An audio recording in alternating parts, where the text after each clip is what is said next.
નમસ્કાર વિદ્યાર્થી મિત્રો, ધોરણ 7 દ્વિતીય સત્રાંત પરીક્ષાનું સામાજિક વિજ્ઞાનનું પ્રશ્ન પેપર મોડલ પ્રશ્ન પેપરના રૂપમાં તમારી સમક્ષ રજૂ કરીએ છીએ. કેવા કેવા પ્રશ્નો પૂછાઈ શકે, કેવી એની બ્લુપ્રિન્ટ છે, તેની સરસ માહિતી આ વિડીયો દ્વારા હું તમને આપી રહ્યો છું. પ્રશ્ન 1 આની અંદર પૂછાય કે નીચે આપેલી ખાલી જગ્યા પૂરો.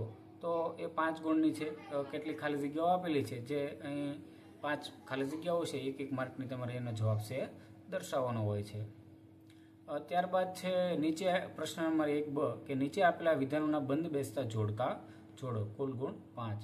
અહીંયા એ અને બી એવા જોડકાઓ આપેલા છે. એમાં એ વિભાગમાંથી પ્રશ્ન જ રૂપમાં અને બીમાંથી એનો સાચો જવાબ છે તેની સામે દર્શાવવાનો હોય છે. આવા યોગ્ય જોડકા છે એ પૂછાતા હોય છે.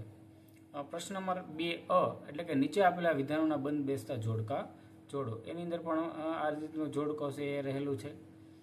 તો એ પણ છે તમે આપણે અગાઉ જોયું એ રીતનું છે દર્શાવી શકો. ત્યારબાદ પ્રશ્ન નંબર 2બ કે નીચે આપેલા ચિત્રોના આધારે મને ઓળખો. અહીંયા કેટલાક ચિત્રો આપેલા હોય છે. આ તો નમૂનાના રૂપમાં છે, પણ બીજા પણ હોઈ શકે. તો એના આધારે કેટલાક પ્રશ્નો અહીં નીચે પૂછેલા છે. તો એના આધારે એનો જવાબ છે એ તમારે દર્શાવવાનો છે. પ્રશ્ન નંબર 3ની અંદર છે કે નીચેના પ્રશ્નોના ટૂંકમાં જવાબ આપો. કોઈ પણ 4. 5 પ્રશ્નો આપેલા છે, એમાંથી કોઈ પણ 4નો જવાબ છે દર્શાવવાનો છે. આવી એક આખી બ્લુપ્રિન્ટ હોય છે. બધા છે લખવાના નથી, પણ આમાંથી કુલ આપણને સાચા અને સચોટ જે આવડે એ 4 લખવાના હોય છે. પ્રશ્ન નંબર 4 કે નીચેના પ્રશ્નોના સવિસ્તર જવાબ આપો. કોઈ પણ 2. 3 પ્રશ્નો આપેલા છે, 2નો જવાબ છે લખવાનો. જે સારા અને સારી રીતે લખી શકીએ એનો જવાબ છે આપણે દર્શાવવાનો હોય છે. ત્યારબાદ પ્રશ્ન 5 એની અંદર છે કે નીચેના પ્રશ્નોના ટૂંકમાં જવાબ આપો. કોઈ પણ 4. 8 ગુણની અંદર છે, એટલે 2 માર્કનો એક પ્રશ્ન છે.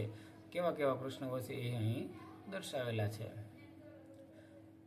પ્રશ્ન નંબર 6ની અંદર છે કે નીચેના પ્રશ્નોના સવિસ્તર જવાબ આપો અને કોઈ પણ 2 અને 6 ગુણના, એટલે કે 3 માર્કનો એક પ્રશ્ન છે. એ છે જંગલોનું મહત્વ, જમીન એટલે શું. આવા ખૂબ સારા પ્રશ્નો છે આવી શકે.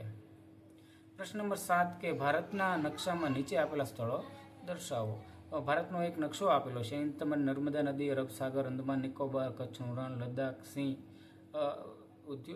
અભયારણ્ય જે કાંઈ છે એ તમારે નકશાની અંદર દર્શાવવાનું છે. પ્રશ્ન નંબર 8 કે નીચે આપેલ વાક્ય ખરા છે ખોટા તે જણાવો. એટલે કે સાચા ખોટા છે એ 4 પ્રશ્નો છે એવા એ તમારે દર્શાવવાના હોય છે. પ્રશ્ન નંબર 8બ ની અંદર છે કે મને ઓળખો. એવો પ્રશ્ન છે કે દાખલા કે હું ભારતની દેશની પ્રથમ મહિલા વડાપ્રધાન છું. તો એ કોણ છે એના વિશે આપણે થોડુંક લખવાનું છે. તો એ રીતના પણ મને ઓળખો એ રીતે આખા પ્રશ્ન પૂછાય છે.